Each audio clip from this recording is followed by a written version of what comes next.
ফরজ করে দিয়েছে। সম্মানিত উপস্থিতি, বিগত 2 সপ্তাহ যাবৎ এই আয়াতের আলোচনা হয়েছে। প্রায় মসজিদে এই আয়াতকে নিয়ে আলোচনা করা হলো। আমি শুধুমাত্র আপনাদেরকে একটি বিষয় বলে দিই, সিয়াম এমন একটি জিনিস যেটা আল্লাহ ফরজ করেছে। আল্লাহ সিয়াম ব্যতীত অনেক কিছুই ফরজ করেছেন।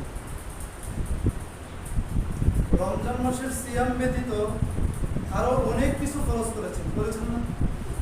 যেমন 5 ওয়াক্ত সালাত আদায়, এটা ফরজ। জ্ঞান সম্পন্ন হওয়া, বালেগ হওয়া, সুস্বাস্থ্যের অধিকারী হওয়া, শরীয়ত সম্মত কোনো ওজর না থাকলে মসজিদে এসে সালাত আদায় করা, 5 ওয়াক্ত সালাত জামাত সহকারে আদায় করা, এটা কিন্তু ফরজ, বাধ্যতামূলক।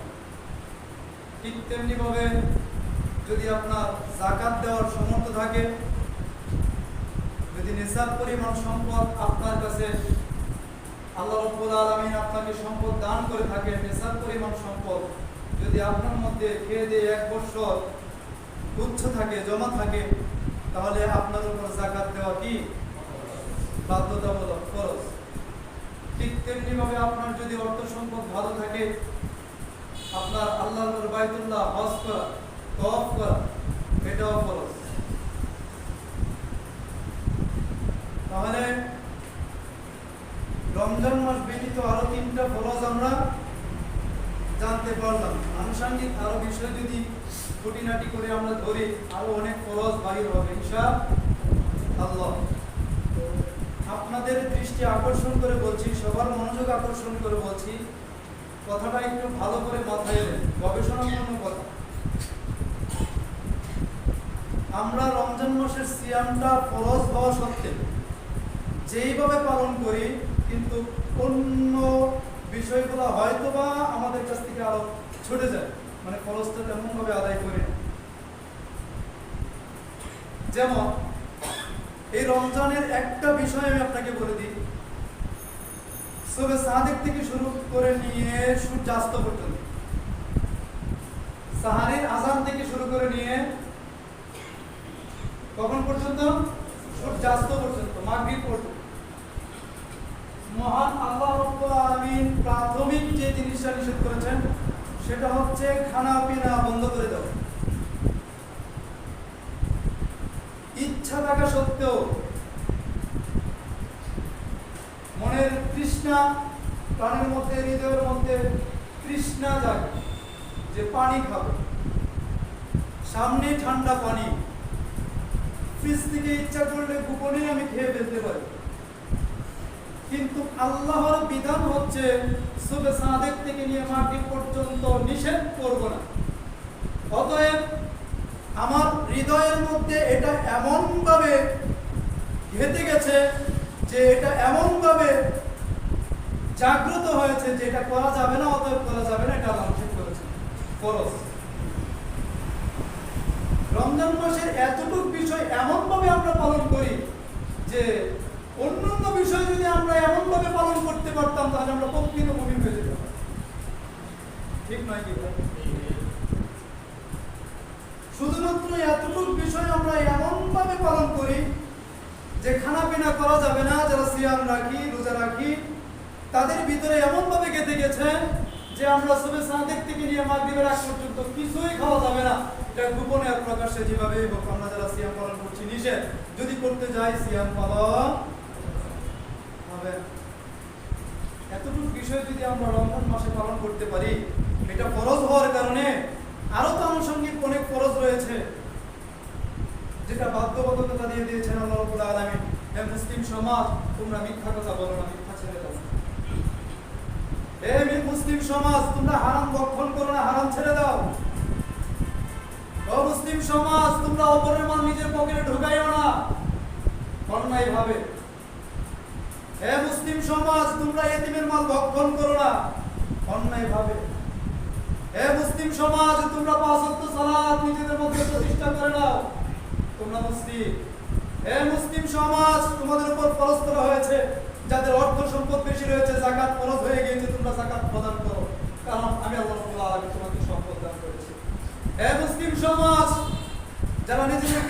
বলে দাবি করো, লা ইলাহা ইল্লাল্লাহর স্বীকৃতি দিয়েছো, যাদের হজ করার সামর্থ্য হয়েছে তোমরা হজে যাও, আল্লাহর রাস্তায় তাওয়াফ করে চলে আসো, আমি তোমাকে এই বিধান দিয়ে দিলাম। তো এত সত্ত্বেও রমজান মাসে এতটুকু বিধান আমরা এমন ভাবে পালন করি, অন্যান্য বিষয়গুলো আমরা ছেড়ে দিচ্ছি, অথচ এটাও ফরজ ওটাও ফরজ। আপনি যদি মানেন আর না মানেন, এটা কিন্তু ফরজ বাধ্যতামূলক। এই বিষয়গুলো আপনার কাছে জিজ্ঞাসিত করা হবে। রমজান মাসে সিয়াম পালন করছেন, যেইভাবে রমজান মাসের সিয়ামটা আপনি পালন করেন, অন্যান্য ইবাদত যদি আমরা সবাই একত্রিতভাবে মহান আল্লাহ রাব্বুল আলামিনের সন্তুষ্টির উদ্দেশ্যে, মহান আল্লাহ রাব্বুল আলামিনকে দেখানোর উদ্দেশ্যে যে আল্লাহ তুমি দেখো আমি তোমার রমজান মাসের সিয়াম যেভাবে পালন করছি, পুঙ্খানুপুঙ্খানুভাবে রমজান মাস ছাড়াও তোমার বিধানগুলো এভাবেই পালন করতে পারছি। কিন্তু প্রকৃতপক্ষে আমরা শুধুমাত্র কয়েকটা বিষয় নিয়েছি আর বাকি বিষয়গুলো ছেড়ে দিচ্ছি। কেন এমনটা হলো? সম্মানিত উপস্থিতি, দিনের বেলা হোটেলগুলোর মধ্যে পর্দা দেওয়া হয়। আপনি যতই দুনিয়ার মধ্যে পর্দা দিয়ে খানা পিনা খান না কেন, মহান আল্লাহ রাব্বুল আলামিন তিনি কিন্তু সব দেখছেন। আল-যাহির ওয়াল বাতিন, তিনি প্রকাশ্যেও জানেন, গোপনেও জানেন, তিনি অদৃশ্যের বিষয়ে জানেন, তিনি সামনে কি হবে, আলিমুল গায়ব, তিনি সব জানেন। আপনি গোপনে বা প্রকাশ্যে, সামনে বা পিছনে যা করেছেন সব কিছু মহান আল্লাহ রাব্বুল আলামিন দেখছেন, জানেন। তিনি সব কিছু লিপিবদ্ধ করার জন্য কিরামান কাতিবিন আপনার কাদের মধ্যে দিয়ে দিয়েছেন যে সম্মানিত লিখক বৃন্দগণ, আপনার লেখা, আপনি যা কর্ম করছেন সমস্ত কিছু লিপিবদ্ধ করা হচ্ছে। এটা হোটেলের ভিতরে পর্দা পালিয়ে খান আর ঘরের ভিতরে ঢুকে যেভাবে আপনি সিয়ামকে ভঙ্গ করুন, এটা আপনার জন্য খুবই ক্ষতিকারক বিষয়। সম্মানিত উপস্থিতি, সম্মানিত মুসল্লি ভাইরা, পর্দার অন্তরালে মা ও বোনেরা, একটি বিষয় জানুন। সহিহ ইবনে হিব্বান হাদিসটা ইসনাদিন হাসানুন সহিহ, ইসনাদটা বিশুদ্ধ, হাদিস সহিহ। সম্মানিত উপস্থিতি, রাসূল সাল্লাল্লাহু আলাইহি ওয়াসাল্লাম ঘুমাচ্ছেন। হাদিসটি বর্ণনা করেছেন সহিহ ইবনে হিব্বান। তিনি ঘুমিয়ে আছেন, দুইজন ব্যক্তি আসলো, মানে ফেরেশতা আসলো। আয়েশা রাসূল সাল্লাল্লাহু আলাইহি ওয়াসাল্লামের দুই হাতের দুই বাহুর মধ্যে ধরলেন, ধরে ওনাকে নিয়ে যাচ্ছেন। যেতে যেতে এক পাহাড়ের চূড়ায় পৌঁছলেন। পাহাড়ের চূড়ার কাছে গিয়ে সাথীদ্বয় বললেন, আপনি উপরে উঠুন। রাসূল সাল্লাল্লাহু আলাইহি ওয়াসাল্লাম পাহাড়ের দিকে তাকিয়ে বললেন, এত বড় পাহাড়, আমি এটার উপরে কিভাবে উঠব? সাথীদ্বয় বলল, আমি আপনাকে সহযোগিতা করছি, আপনি উঠুন। রাসূল সাল্লাল্লাহু আলাইহি ওয়াসাল্লাম তাদের সহযোগিতায় পাহাড়ের চূড়ায় উঠলেন। এবার উঠে বিকট আওয়াজ, চিৎকার, কান্নার আওয়াজ শুনতে পেলেন। সাথীদ্বয়কে প্রশ্ন করলেন, ও আমার সাথীদ্বয়, আপনারা বলুন, এই যে আওয়াজ, কান্নার চিৎকার, এটা কিসের চিৎকার, কিসের আওয়াজ আমি শুনতে পাচ্ছি, তারা কিসের জন্য কান্না করছে? ফেরেশতারা বললেন, আল্লাহর নবী মুহাম্মদুর রাসূলুল্লাহ সাল্লাল্লাহু আলাইহি ওয়াসাল্লাম, আপনি শুনুন, এটা হচ্ছে জাহান্নামের আত্মচিৎকার, যারা জাহান্নামের মধ্যে এইভাবে কান্নারত অবস্থায় চিৎকার করে। এবার রাসূল সাল্লাল্লাহু আলাইহি ওয়াসাল্লাম উপলব্ধি করলেন, দেখলেন যে এক শ্রেণীর মানুষকে আপনার পা দুটোকে উল্টো করে ঝুলিয়ে রাখা হয়েছে এবং তার গাল দুটো কেটে দেওয়া হয়েছে, এদিক দিয়ে কাটা, তার গাল দিয়ে উল্টো করে ঝোলানো গাল দিয়ে টপ টপ করে রক্তের ফোঁটাগুলো পড়ছে। রাসূল সাল্লাল্লাহু আলাইহি ওয়াসাল্লাম জিজ্ঞাসা করলেন, সাথীদ্বয়, তাদের এই অবস্থা কেন? আল্লাহ রাসূল সাল্লাল্লাহু আলাইহি ওয়াসাল্লামের প্রশ্নের প্রতি উত্তরে ফেরেশতাগণ বললেন, মালায়েকগণ বললেন, আল্লাহর নবী মুহাম্মদুর রাসূলুল্লাহ সাল্লাল্লাহু আলাইহি ওয়াসাল্লাম, ওরা হচ্ছে তারা যারা রমজান মাসের সিয়াম রাখার পর ভেঙে ফেলেছে। নাউযুবিল্লাহ বলুন। যারা রমজান মাসের সিয়াম রাখার পর কি করেছে? কোনো উযর নেই, শরীয়তের কোনো কারণ নেই, সুস্বাস্থ্য ভালো, সিয়ামগুলো ভেঙে ফেললো, রোজা রাখলো না, তাদেরকে যদি এই শাস্তি দেওয়া হয়, একজন মুস্তাহিদ তিনি মনের কষ্টে মনের আবেগে বলছেন, যদি সিয়াম রাখা অবস্থায় ভেঙে ফেলার কারণে এই শাস্তি হয়ে থাকে, তাহলে যারা সিয়াম পালন করে না তাদের কি অবস্থা হতে পারে? আমার কথাগুলো কি আপনারা বুঝতে পারছেন?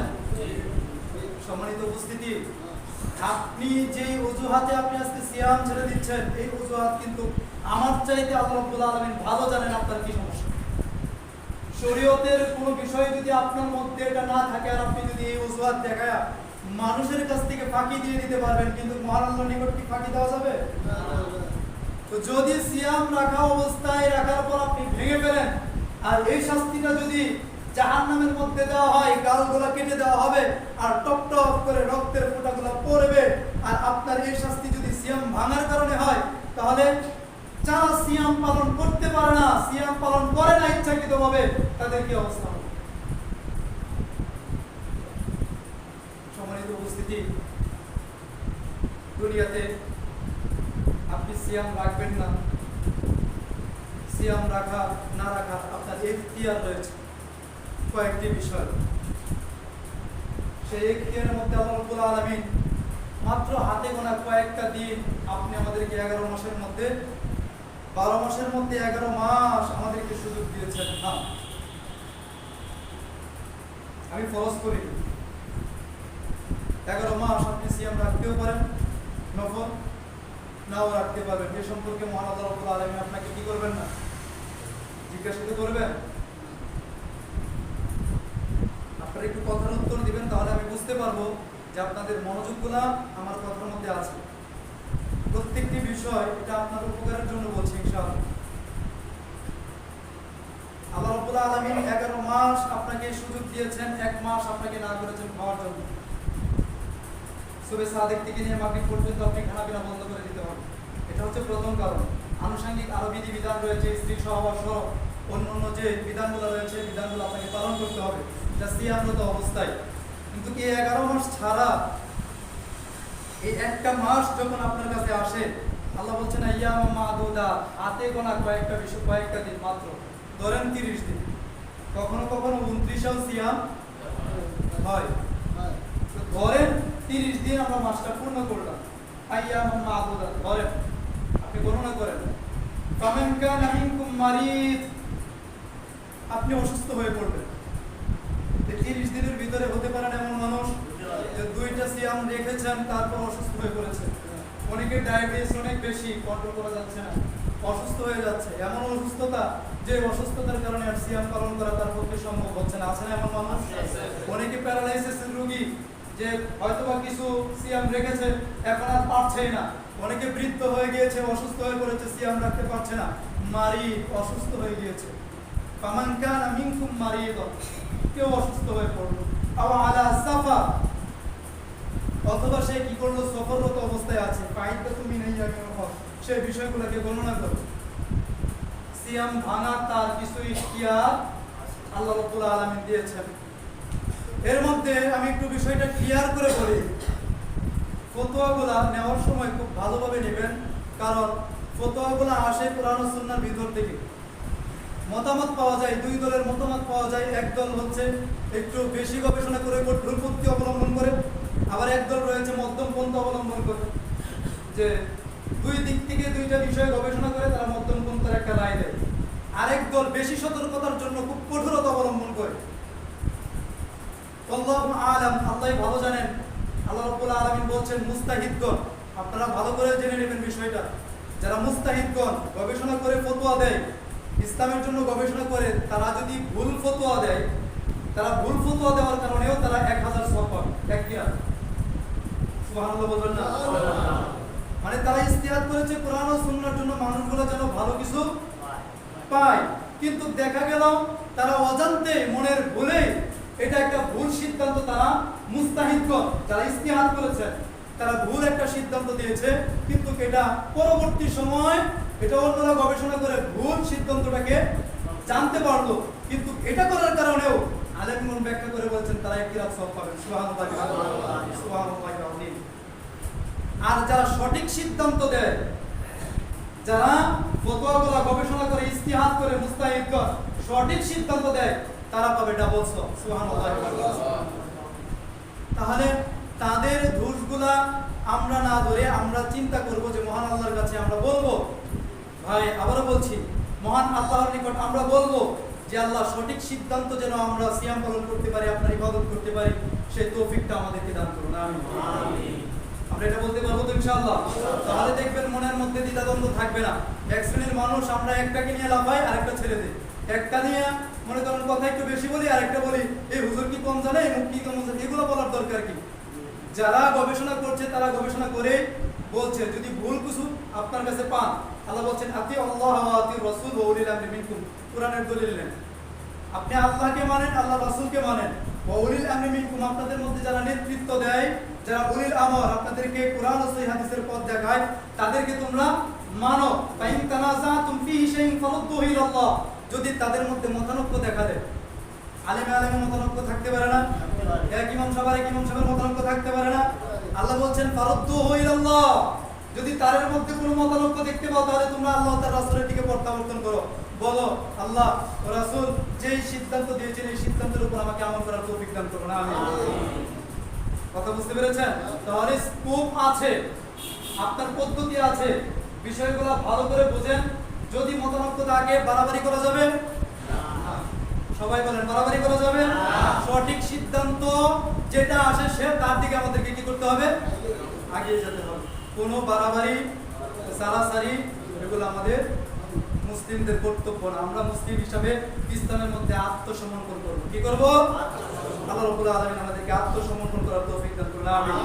এখানে বলা হচ্ছে ফামান কানা মিনকুম মারিদান আও আলা সাফারিন ফাইদাতুম মিন আইয়ামিন উখরা, যারা সফররত অবস্থায় এবং যারা অসুস্থ তারা কি করবে? সিয়াম ছেড়ে দিবে। সফর যারা থাকে তাদের প্রথম বিষয় হচ্ছে তারা যদি পারে এটা রেখে দেওয়া উত্তম। তারা যদি সামর্থ্য কুলায় যে আমি সিয়ামটা রাখতে পারবো, ভালো করে বোঝেন, আমি কোথাও গেলাম যদি আমার সামর্থ্য কুলায় যে আমি সিয়ামটা রাখতে পারবো, আমার বড় ধরনের কোনো ক্ষতি হবে না, আমি সিয়াম রাখবো, এটা উত্তম।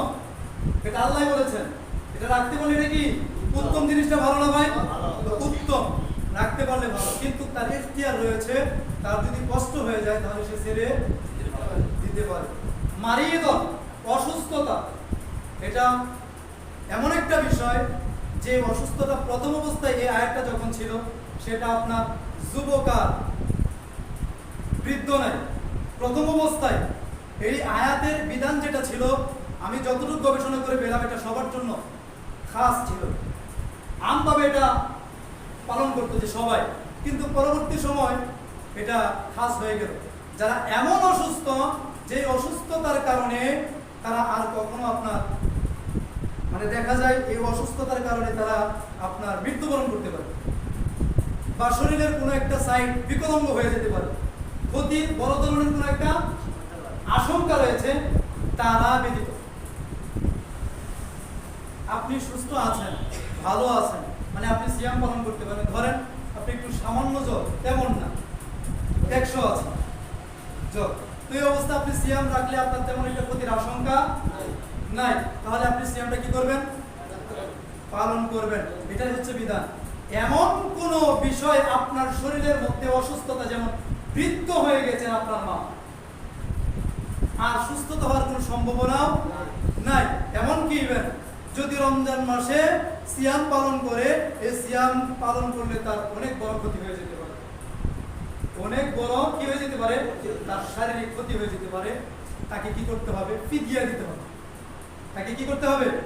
ফিদিয়া দিতে হবে। আমাদের দেশে একটা প্রচলিত নিয়ম আছে, যে প্রচলিত নিয়মটা সম্পূর্ণ ভুল। ফিদিয়ার জন্য আমরা কি করি, যে একজন মানুষকে ধরলাম, কথাটা ভালো করে বোঝেন ভাই, একজন মানুষকে ধরলাম, আমার মা অসুস্থ, বাবা অসুস্থ, ভাই অসুস্থ, ধরলাম, ধরে বললাম যে আপনি আমার সিয়ামটা, আমার মায়ের সিয়ামটা রেখে দেন। আছে কি সমাজে এরকম বিষয়? আমাদের কাছে কিন্তু বলে, এবং আমরা নিজে চাক্ষুষ বিষয় যেগুলো জানি এগুলো আমরা খুতবাতে বলার চেষ্টা করি, যে বলা হয় যে আমার মায়ের সিয়ামটা রেখে দাও। আপনি যদি রমজান মাসে আপনার মায়ের সিয়াম পালন করতে চান, তাহলে যে ব্যক্তি আপনার বা ব্যক্তি নিয়ে আপনার মায়ের সিয়াম রাখবে, ভাইয়ের সিয়াম রাখবে, তার সিয়ামটা কেন করতে? তারও তো সিয়াম ফরজ। তার মানে বোঝা যাচ্ছে এই বিষয়টা আপনি ঠকছেন। প্রথম অবস্থায় আপনি কি করলেন? এটা ঠকে গেলেন, কারণ এটা বিধান নয়। আপনার মায়ের অসুস্থতার জন্য যদি এমন অসুস্থ হয়, রাসূল সাল্লাল্লাহু আলাইহি ওয়াসাল্লাম আল্লাহর পক্ষ থেকে যে বিধান আমাদেরকে দিয়েছেন সেটা হচ্ছে অসুস্থতার দরুন আপনাকে ফিদিয়া দিতে হবে। কি দিতে হবে? ফিদিয়াতুন তুআমু মিসকিন, মিসকিনদেরকে খাদ্য দিতে হবে। কেউ কেউ বলছেন এক বেলা, কেউ কেউ বলছেন কয় বেলা, কেউ কেউ বলছেন 2 বেলা, মতানক্য পাওয়া যায়। এখন আপনার ইচ্ছা, আপনার যদি সামর্থ্য ভালো থাকে তাহলে ফিদিয়াটা আপনি এইভাবে দিবেন যে 101 কেজি।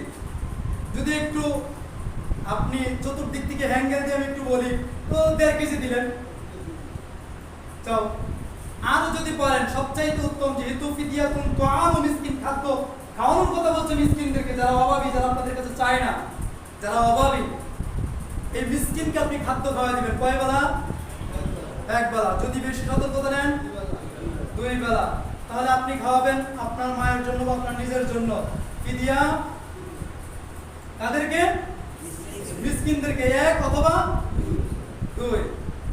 এখন বিষয় হচ্ছে, যদি আপনার সুস্থতার আশঙ্কা থাকে যে রমজান মাসের সিয়াম চলে যাচ্ছে, আমি সুস্থ হয়ে যাব ইনশাআল্লাহ রমজানের পরে, তাহলে আপনাকে সিয়াম পালন করতে হবে।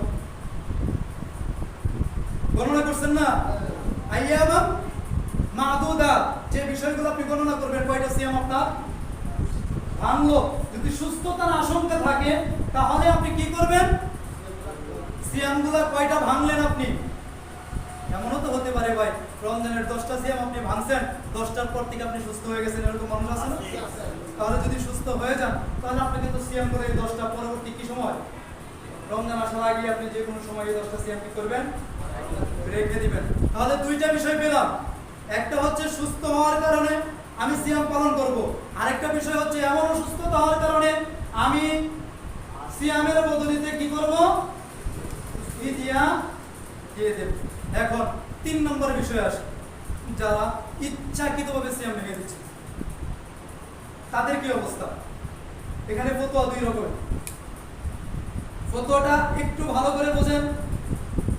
ইসলাম কি বলছে আপনাকে? যারা ইচ্ছাকৃতভাবে সিয়াম পালন করছেন, সামর্থ্য আছে, সুস্থ আছেন, তারপরেও দিনের বেলাকে সিয়াম রেখে কি করবে? খেয়ে ফেললাম। এখানে 2 ধরনের মতামত পাওয়া যায়। তাদেরকে কাফারা আদায় করতে হবে। কাফারা কি? একটানা আপনার 60 দিন একটা সিয়ামের পরিবর্তে 60 দিন সিয়াম পালন করতে হবে। কয়টা? যদি আপনার মনে করেন কোনো কারণে, দেখেন কত ইসলাম, একটা সিয়াম যদি আপনি ভেঙে ফেলেন ইচ্ছাকৃতভাবে, ইচ্ছা করে, কোন শরীয়তের কোনো কারণ নেই, ইচ্ছা করে ভাঙছেন, ভাঙার কারণে একটা সিয়ামের বদলে আপনাকে কয়টা রাখতে হবে? 60টা। একটার জন্য যদি 60টা হয়, 30টার জন্য কয়টা হবে হিসাব করেন। সম্মানিত উপস্থিতি, এই একটা সিয়ামের জন্য 60টা সিয়াম রাখতে গিয়ে আপনি একটা সিয়ামের সমপরিমাণ সওয়াব তো পাবেনই না। যদি কোনো কারণে 60টা সিয়ামের কারণ রাখতে গিয়ে 59টা সিয়াম রাখলেন, মানে 59টা 59 50 প্লাস 9, যদি 59টা সিয়াম রাখলেন, 60 দিনের দিন বললেন যে না আমি আজকের সিয়ামটা রাখবো না, একদিন পরে রাখি, 60 নম্বর সিয়ামটা একদিন পরে রাখতে গেলেন, এটার জন্য আবার 60টা সিয়াম রাখতে হবে। এটা হচ্ছে একটা মত। আরেকটা মত হচ্ছে, যারা দিনের বেলায় আপনার স্ত্রী সহবাস করে, সিয়াম রাখা অবস্থায় স্ত্রী সহবাস করে ফেলে, তাদের জন্য কাফারা হচ্ছে আপনার 60টা সিয়াম রাখবে এবং 60 জন মিসকিনকে খাদ্য দেবে। ডাবল। কথা কি ক্লিয়ার? 60টা সিয়াম রাখবে, একটা সিয়ামের ওই যে দুর্ঘটনাটা ঘটলো আপনার বৈবাহিক জীবনে, দাম্পত্য জীবনে একটা সমস্যা হয়ে গেল, আপনার মনে তৃপ্তি মেটানোর জন্য থেকে গেলেন স্ত্রীর সাথে, কিন্তু এটা যে আপনার নিষেধ ইসলামের মধ্যে, আপনি পরবর্তী সময় টের পেলেন হাই হাই কি করলাম, কিন্তু এটার জন্য আপনাকে কি করতে হবে? 60টা সিয়াম পালন করতে হবে। আপনাকে কি করতে হবে? 60 জন মিসকিনকে খাদ্য দিতে হবে। আল্লাহু আকবার, আল্লাহু আকবার। এইসব বিষয় নিয়ে আলেমগণের মধ্যে মতানৈক্য রয়েছে। সঠিক সিদ্ধান্ত নেওয়ার জন্য বড় বড় স্কলার এখন আপনার ইউটিউবে চার্জ দিলে আপনারা পাবেন। আমার বিষয়গুলো যেগুলো আমি গবেষণা করে বললাম, এগুলো বললাম, যদি আমার কোনো কথা, আবার বলছি, আমার কোনো কথা কোরআন সুন্নাহর বাইরে চলে যায়, কথাটা দেয়ালে ছুঁড়ে মারবেন। কোরআন সুন্নাহর বাইরে যদি কোনো কথা চলে যায় তাহলে আপনি কোথায় মারবেন? এটাকে দেওয়ালে ছুঁড়ে মারবেন। ইমাম আবু হানিফা যে কথাটা বলেছিলেন, ওয়াইজা সাহাল হাদিস ফাহুয়া মাযহাবি, যেখানে সহিহ হাদিস সহিহ কথা থাকবে সেটাই হচ্ছে আমার মাযহাব, আমার পথ, আমার কথা সেটাই আমার পথ। আমিও ঠিক একইভাবে ইমাম আবু হানিফার সাথে কথায় একসাথে মিলিয়ে বললাম যে আমার কথাটা যদি কোরআন সুন্নাহর বাইরে চলে যায় তাহলে মতানক্য করবেন না, তর্ক করবেন না, বিতর্ক করবেন না, গবেষণা করবেন না, আপনি ডাইরেক্টলি কথাটা ছুঁয়ে ফেলে দিবেন দেয়ালে, দিয়ে কোরআন সুন্নাহটাকে গ্রহণ করে নেবেন। আল্লাহ রাব্বুল আলামিন আমাদেরকে সঠিক সিদ্ধান্ত নেওয়ার তৌফিক দান করুন, আমিন। সম্মানিত উপস্থিতি, এই হচ্ছে আপনার রমজান মাসের প্রাথমিক কয়েকটি কথা বললাম। তাহলে আমরা প্রথম অবস্থায় যে বিষয়গুলো রমজান মাসে আমরা মানি, একটা হচ্ছে সাহারি থেকে শুরু করে মাগরিব পর্যন্ত কি করি? খানা পিনা ছেড়ে দেই। যেইভাবে বিষয়টা আমরা মানতে পারি রমজান মাসে, সেইভাবে যদি রমজানের বাইরে অন্যান্য বিষয় মানতাম তাহলে আমরা প্রকৃত মুমিন হয়ে যেতে পারতাম। এজন্যই তো আল্লাহ বলছেন ইয়া আইয়ুহাল্লাযীনা আমানু, ওই যে আয়াত শুরু করেছিলাম, কুতিবা আলাইকুমুস সিয়াম। আল্লাহ রাব্বুল আলামিন কি করেছেন? সিয়াম ফরজ করেছেন।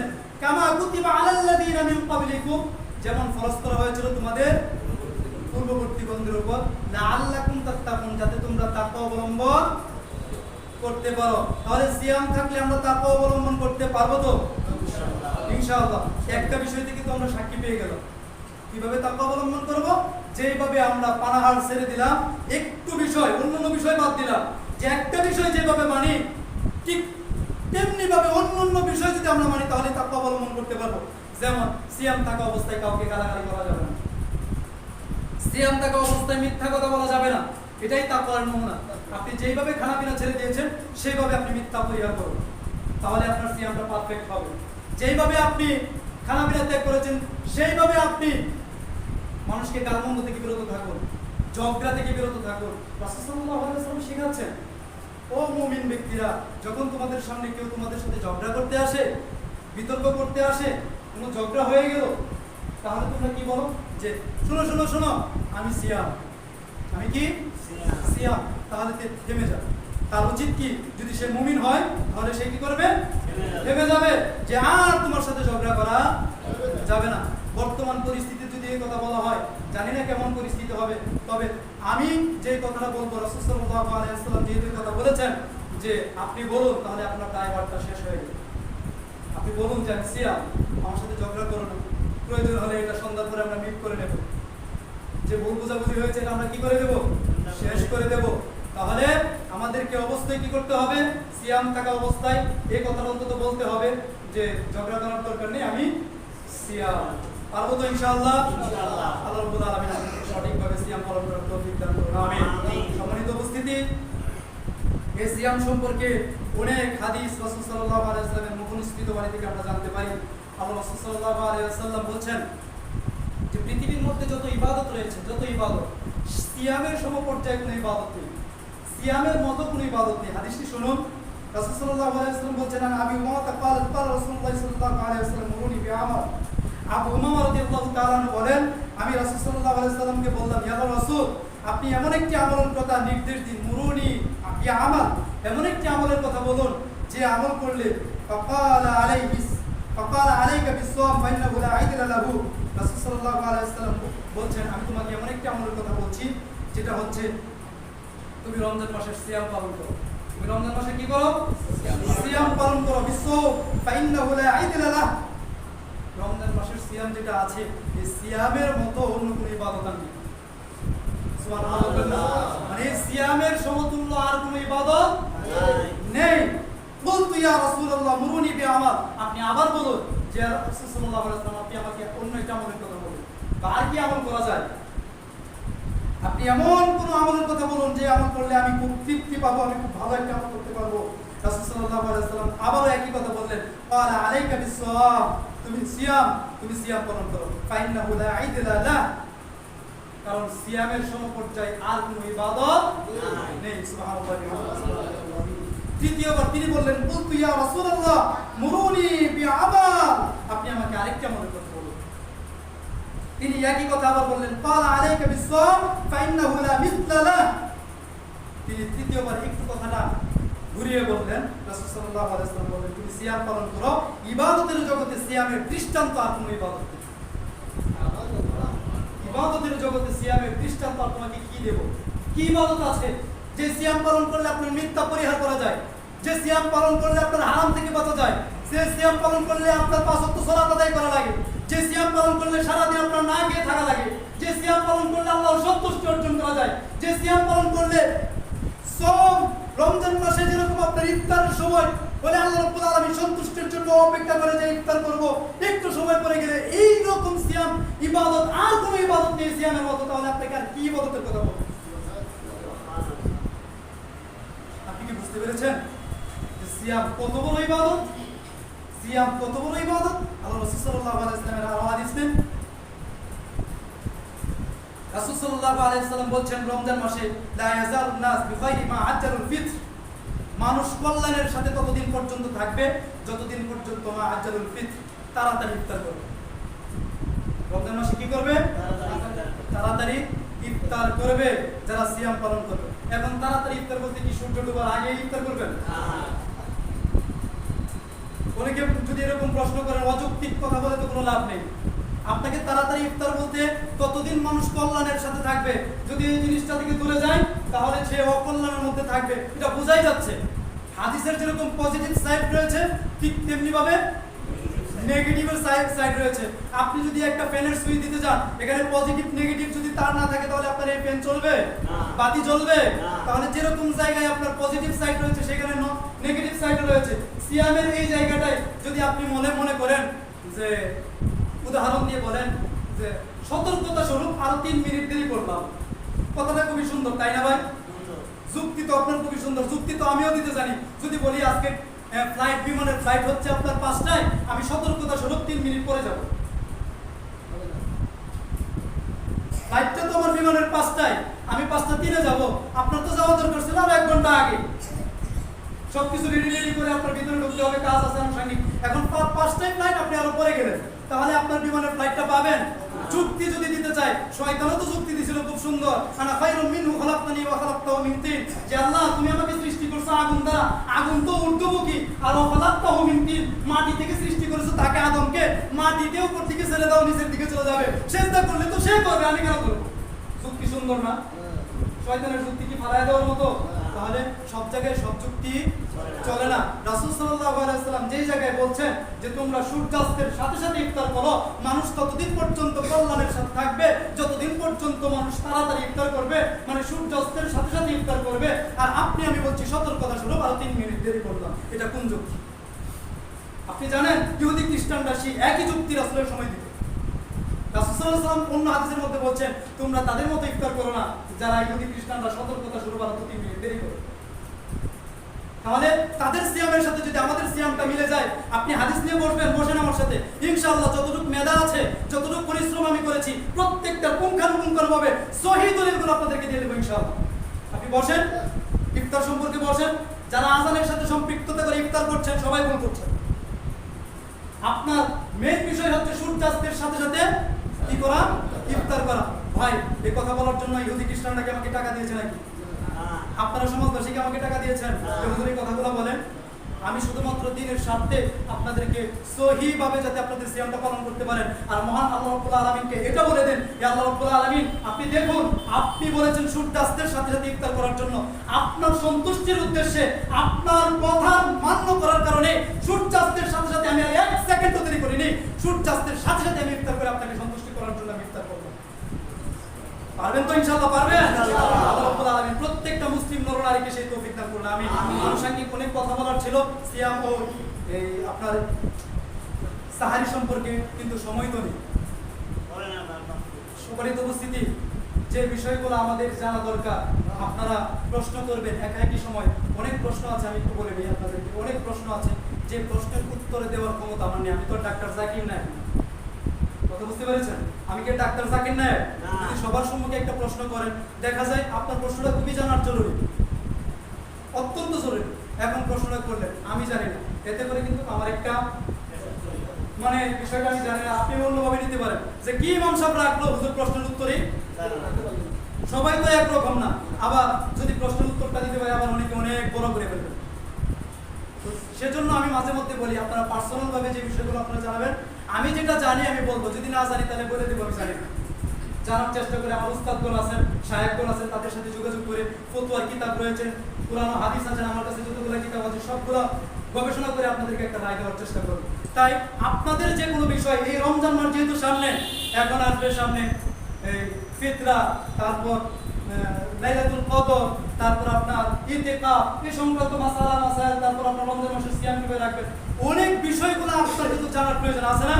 লজ্জায় অনেকে সবার সামনে প্রশ্ন করতে পারবেন না। তো আপনার যে বিষয়গুলো জানা দরকার বর্তমান সময়ে, আমি দুইটা বিষয় বলি। এক, আপনাদের মসজিদের ইমাম সাহেব হিসেবে যেহেতু আমি আসি, আপনি পার্সোনাল ভাবে জানার জন্য বলতে পারেন। আরেকটা বিষয়, ওয়াকাসরাতুস সাওয়াল, অনর্থক বেশি বেশি প্রশ্ন করে আল্লাহ রাব্বুল আলামিন তাদের প্রতি অসন্তুষ্ট হন। আপনি জানেন, জানার পরে যদি পেস মানার জন্য প্রশ্ন করেন, কিছু কিছু প্রশ্ন আছে যদি আপনি মনে করেন যে পেসের জন্য করবেন, নিয়ত তো আপনি ভালো জানেন, আমি বলবো কেন। ওয়াকাসরাতুস সাওয়াল, রাসূল বলছেন অনর্থক যারা বেশি বেশি প্রশ্ন করে তাদের প্রতি আল্লাহ অসন্তুষ্ট হন। ইন্নাল্লাহা ইয়ারদা লাকুম সালাতা ওয়া ইয়াসখাতু লাকুম সালাতা ইয়ারদা লাকুম। তিনটা বিষয় আল্লাহ রাব্বুল আলামিন সন্তুষ্ট হন, আর তিনটা বিষয় মানুষের প্রতি আল্লাহ রাব্বুল আলামিন কি হন? অসন্তুষ্ট হন। এর মধ্যে একটা হচ্ছে তিন অপর, অপ্রয়োজনীয় কথা বলা, মানে অনর্থক বেশি বেশি কথা বলা। দুই নাম্বার ওয়াকাসরাতুস সাওয়াল, অনর্থক বেশি বেশি মানুষকে কি করা? প্রশ্ন করা। যেটা মুসা আলাইহিস সালামের সময় হয়েছিল। একটা গাভীর ঘটনা আছে না, সংক্ষিপ্তভাবে বলি। গাভীর একটা ঘটনা কি, যে গাভীটা কেমন হবে, মামা একটাকে ইয়ে করে আপনার মামাকে হত্যা করা হলো। ইতিহাস বনি ইসরায়েলের যে ঘটনা, মামাকে হত্যা করা হলো। দুই এলাকার মধ্যে যুদ্ধ ছিল, লাশ আরেক এলাকার মধ্যে ফেলাই দিছে। যে বলতেছে ওই লাশটা ওই এলাকার মানুষগুলো মাইরা ফেলাইছে, আর ওই এলাকার যে এলাকার লাশ, ওই এলাকার মানুষ বলছে তারা আমাদের ব্যবসায়ী ভাইকে মাইরে ওইখানে রেখে দিছে। দ্বন্দ্ব হলো কিনা? এই বিষয়কে মিটানোর জন্য মুসা আলাইহিস সালামের কাছে গেছে। মুসা আলাইহিস সালাম তোর মার মধ্যে উঠা আপনার কথা বলা শুরু করলো আল্লাহর কাছে। আল্লাহ বললেন যে একটা গাবি জবাই করে বলো, এখান থেকে বুঝতে লাগিয়ে দিলে সে উঠে কথা বলবে, বলে কে খুন করছে সেটা বলে দেবে।